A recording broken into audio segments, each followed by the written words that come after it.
दीदी मैं छा कया कोरोना वायरस जी वजह सां घर ते वही मां बोर थी वई आहियां। अरे चरी तो तू ई सब छॾ ऐं सिंधी प्रोग्राम ॾिस। सिंधी प्रोग्राम? हाँ, सिंधी प्रोग्राम मोबाइल ऐं टीवी ते किथे ईंदा आहिनि? उहे पुराणी ॻाल्हियूं थी वयूं।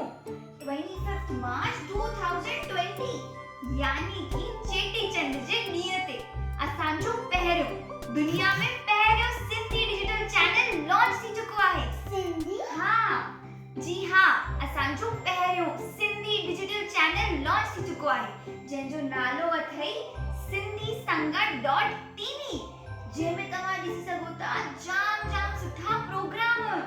दीदी हिनमें असां सभिनीनि खे मज़ो ईंदो? हाँ, सभिनी खे मज़ो ईंदो। ॿारनि खे, मूंखे, सभिनी खे मज़ो ईंदो। हिनमें तू ॾिसी सघी थी सुठी सिंधी मूवीज़, सिंधी नाटक, हिंद ऐं सिंध जे कलाकारनि जा सिंधी गीत ऐं इहो बि न असांजे मशहूर साहित्यकारनि जा इंटरव्यूज़ बि। दीदी